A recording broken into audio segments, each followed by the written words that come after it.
ಓಂ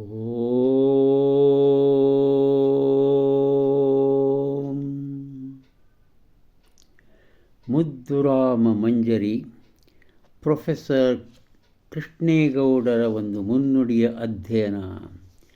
ಆ 7 ಸಾಲುಗಳ ಸುಂದರ ಬರಹದ ನಂತರ ಈಗ ಬರ್ತಾವ 9 ಸಾಲುಗಳು. ಕನ್ನಡದ ವಿದ್ವಾಂಸರಾಗಿಯೇ ಈ ಸಾಲುಗಳಲ್ಲಿ ಪ್ರೊಫೆಸರ್ ಕೃಷ್ಣೇಗೌಡರು ಶೋಭಿಸ್ತಾರೆ. ಏನು ಬರ್ದಾರಂದ್ರೆ, ಗಮನಾರ್ಹವಾದ ಮತ್ತೊಂದು ಅಂಶ ಈ ಚೌಪತಿಗಳ ಭಾಷೆ. ಒಂದು ಸಮಸ್ಥಿತಿಯಲ್ಲಿರುವ ಮನಸ್ಸು, ಒಂದು ಪರಿಪಕ್ವವಾದ ಚಿಂತನಾಂಶ ಇಂಥದೇ ಭಾಷೆಯಲ್ಲಿ ಅಭಿವ್ಯಕ್ತಿಗೊಳ್ಳಬೇಕು ಎಂಬ ಸ್ಪಷ್ಟ ಅರಿವಿನಲ್ಲಿ ಶಿವಪ್ಪನವರು ಒಂದು ಕಾಂತಿಯುಕ್ತವಾದ ಭಾಷೆಯನ್ನು ಹದ ಮಾಡಿಕೊಂಡಿದ್ದಾರೆ. ಕವಿ ಒಂದು ಪ್ರಕಾರದಲ್ಲಿ ಕಾವ್ಯ ಸೃಷ್ಟಿ ಕಾರ್ಯ ಮಾಡುವಾಗ ಏನೆಲ್ಲ ಆಯಾಮಗಳಲ್ಲಿ ಆಲೋಚಿಸಬೇಕೆನ್ನುವುದಕ್ಕೆ ಮುದ್ದುರಾಮ ಬೆಳಕು ಕೊಡುತ್ತಾನೆ. ಹೀಗೆ ಆಮೇಲೆ ಈ ನಂತರ ಹೀಗೆ ಮುಗಿಯುತ್ತೆ ಅವ್ರದ್ದಿದು. ಮತ್ತು ಆ 10 ಸಂಪುಟಗಳಲ್ಲಿ ಆಯ್ದಂಥ ಈ ಚೌಪತಿಗಳು ಇಲ್ಲಿವೆ ಮುದ್ದುರಾಮ ಮಂಜರಿಯಲ್ಲಿ. ಆಮೇಲೆ ಅವ್ರು ಹೇಳ್ಕೊತಾರೆ, ನಾನೇಕೆ ಒಂದು ಚೌಪದಿಯನ್ನು ಇಲ್ಲೇ ನಾನು ಉದಾಹರಿಸಲಿಲ್ಲ ಅಂತ ಹೇಳ್ತಾರೆ ಅವರು.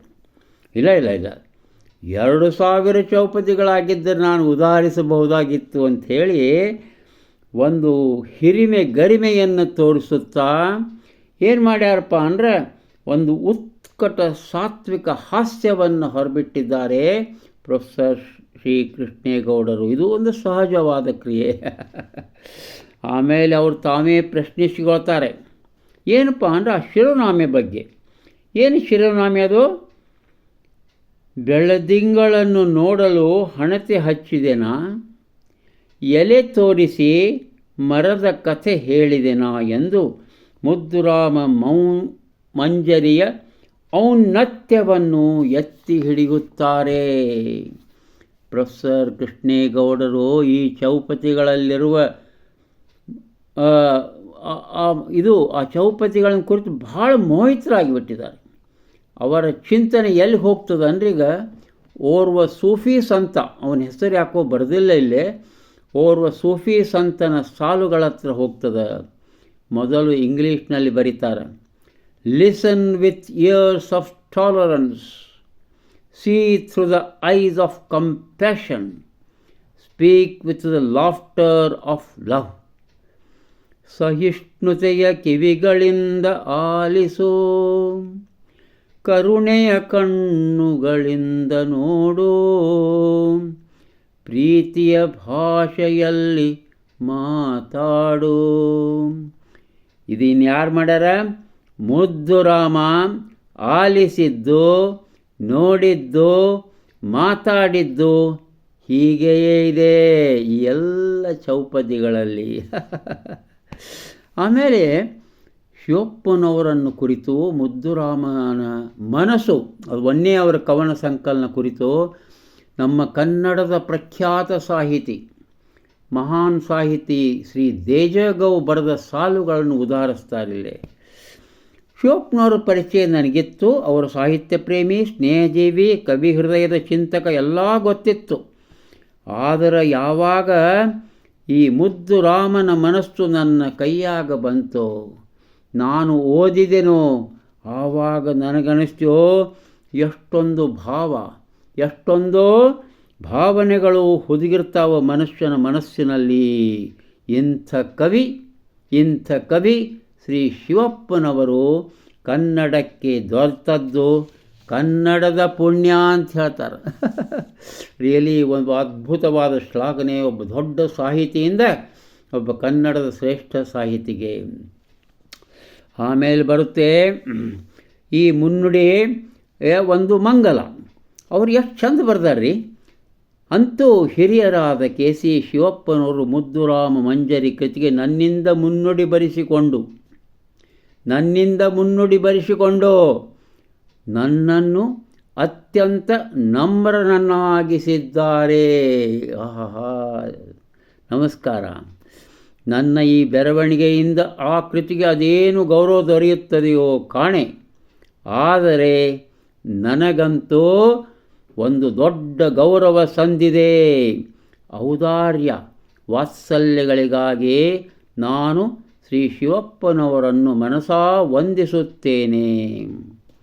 ಮುಂದೆ ಅವರು ಒಂದು ಸಲಹೆಯನ್ನು ಕೊಡ್ತಾರೆ, ಅದ್ಭುತವಾದ ಸಲಹೆ. ಅದು ಏನಪ್ಪ ಅಂತಂದರೆ, ವಾಚಕರು ಮುದ್ದುರಾಮ ಮಂಜರ ಕೃತಿಯನ್ನು ಒಂದೇ ಗುಕ್ಕಿನಲ್ಲಿ ಓದಿ ಇಡಬಾರದು. ಬದಲಾಗಿ ನಿಮ್ಮ ಕೈಯಟುಕಿನಲ್ಲಿ ಇಟ್ಟುಕೊಂಡಿದ್ದು ಆಗಾಗ ತೆರೆದು 10-20 ಚೌಪದಿಗಳನ್ನು ಓದಿ 10-20 ನಿಮಿಷ ಚಿಂತಿಸಿದರೆ, ಧ್ಯಾನಿಸಿದರೆ ಒಳ್ಳೆಯದು. ನೀವು ತುಂಬ ಸಂತೋಷದಲ್ಲಿದ್ದಾಗ ಅಥವಾ ಯಾವುದೋ ವ್ಯಥೆಯಲ್ಲಿದ್ದಾಗ ಇದನ್ನು ಕೈಗೆತ್ತಿಕೊಂಡರೆ ನಿಮಗೊಂದು ಮಾರ್ಗದರ್ಶನ ಅಥವಾ ಸಾಂತ್ವನ ಸಿಕ್ಕೀತು ಅಂತ ಬರೀತಾರೆ ಪ್ರೊಫೆಸರ್ ಕೃಷ್ಣೇಗೌಡ. ಅದ್ಭುತವಾದ ಮಾರ್ಗದರ್ಶನ. ಇದೇ ಥರದ ಮಾರ್ಗದರ್ಶನವನ್ನು ನಾನು ನಮ್ಮ ಈ ಜಗತ್ಪ್ರಸಿದ್ಧ ಅಧ್ಯಾತ್ಮ ಪ್ರಚಾರಕ ಅಂದರೆ ತತ್ವಜ್ಞಾನಿ ಶ್ರೀ ಎಕ್ಹಾರ್ಟ್ ಟೊಲ್ಲೆ ಅವರಿಂದ ಕಳೆದಿದ್ದೆ. ಅವರ ಒಂದು ಪುಸ್ತಕ ಸ್ಟಿಲ್ನೆಸ್ ಸ್ಪೀಕ್ಸ್ ಅಂಥೇಳಿ ಒಂದು ಪುಸ್ತಕ, ಅದರ ಕನ್ನಡ ಅನುವಾದವನ್ನು ನಾನು ಮಾಡಿದ್ದೆ. ನನ್ನ ಕನ್ನಡ ಅನುವಾದವನ್ನು ನಮ್ಮ ಮಹಾನ್ ಚಿಂತಕ ಕವಿ, ದಲಿತ ಕವಿ ಅಂತ ಹೆಸರಾದಂಥ ಶ್ರೀ ಸಿದ್ಧಲಿಂಗಯ್ಯನವರು ಮೆಚ್ಚಿ ಸ್ವಪ್ನದಿಂದ ಇದನ್ನು ಪ್ರಕಟಿಸಲು ಪ್ರಯತ್ನ ಮಾಡಿದರು. ಆಗಲಿಲ್ಲ. ನಾನು ಬೇರೊಂದು ಕಡೆ ಮಾಡಿ ಮುಗಿಸಿದೆ.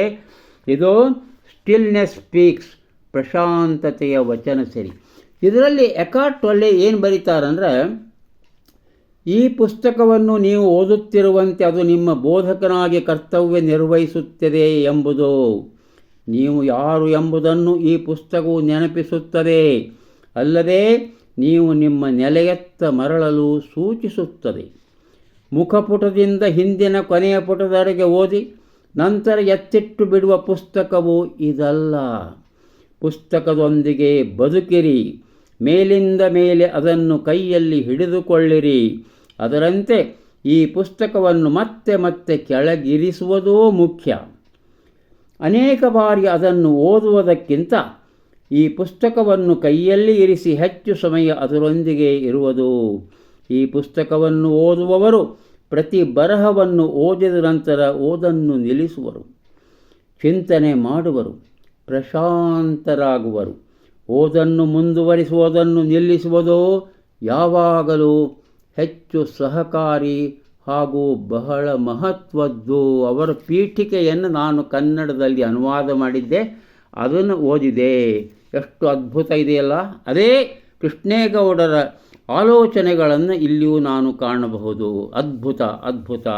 ಈ ರೀತಿ ಅದ್ಭುತವಾದ ಮುನ್ನುಡಿಯನ್ನು ಈ ಮುದ್ದುರಾಮ ಮಂಜರಿಯಲ್ಲಿ ಕೊಟ್ಟು ಕೇವಲ ಪುಸ್ತಕಕ್ಕೆ ಒಂದು ಅಭೂತಪೂರ್ವ ಗೌರವವನ್ನು, ಪೂಜ್ಯ ಶಿವಪ್ಪನವರಿಗೆ ಅಭೂತಪೂರ್ವವಾದಂಥ ಒಂದು ಶ್ಲಾಘನೆಯನ್ನು, ಒಂದು ಗೌರವವನ್ನು ಕೊಟ್ಟು ಆ ಮುನ್ನುಡಿಯಿಂದ ಕೊಟ್ಟಿದ್ದಾರೆ ಶ್ರೀ ನಮ್ಮ ಪ್ರೊಫೆಸರ್ ಶ್ರೀ ಕೃಷ್ಣೇಗೌಡರು. ಅವರು ಕೊನೆಗೆ ಹೇಳ್ತಾರೆ, ಏನಪ್ಪ ಇನ್ನೇನು ಅಂತಂದ್ರೆ, ಇನ್ನು ಮುಂದುವರೆಯಿರಿ ಅಂದರೆ ಒಳಗೆ ಹೋಗ್ರಿ, ಓದಿರಿ, ಇನ್ನು ಮುಂದುವರೆಯಿರಿ, ಸುಖ ಪ್ರಯಾಣವಾಗಲಿ. ಇನ್ನು ಗಾಡ್ಯಾಗ ಕೂತು ಹೊಂಟೇವ್ಯಾ, ವಿಮಾನದಾಗ ಹೊಂಟೇವಾ, ಎಲ್ಲಿ ಹೊಂಟೇವಿ? ಎಲ್ಲಿಯೂ ಹೊಂಟಿಲ್ಲ. ಮುದ್ದುರಾಮ ಮಂಜರಿಯ ಒಳಗಿನ ಪುಟಗಳತ್ತ ನಾವು ಹೊರಟಿದ್ದೇವೆ. ಮುದ್ದುರಾಮನ ಮಂಜರಿ ಅಲ್ಲ, ಮುದ್ದುರಾಮ ಮಂಜರಿಯ ಒಳಗಿನ ಪುಟಗಳತ್ತ ನಾವು ಹೊಂಟಿದ್ದೇವೆ. ಆ 18 ಪ್ರಕರಣಗಳ ಹತ್ತರ 1004 ಅಲ್ಲ 1008 ಚೌಪದಿಗಳ ಹತ್ರ ನಾವು ಹೊಂಟಿದ್ದೇವೆ. ಅದಕ್ಕೆ ಅವ್ರು ಹೇಳೋದು, ಮುಂದುವರಿಯಿರಿ. ಈ ಹಾಸ್ಯ ತುಂಬಿದ ನುಡಿಗಳು ಮುದ್ದುರಾಮನ ಮಂಜರಿಯೊಳಗೆ ಓದಲು, ವಾಚಿಸಲು, ಹಾಡಲು ಎಷ್ಟೊಂದು ಅದ್ಭುತವಾದ ಶುಭಾಶಯವನ್ನು ನಮಗೆ ಕೊಟ್ಟಿದ್ದಾರೆ ಪ್ರೊಫೆಸರ್ ಶ್ರೀ ಕೃಷ್ಣೇಗೌಡರು. ಓದಲು, ವಾಚಿಸಲು, ಹಾಡಲು, ಹೌದಲ್ಲ? ಇವತ್ತು ಆ ಮುನ್ನುಡಿಯ ಮಂಗಲವಾಗುತ್ತಿದೆ. ನಮಸ್ಕಾರ.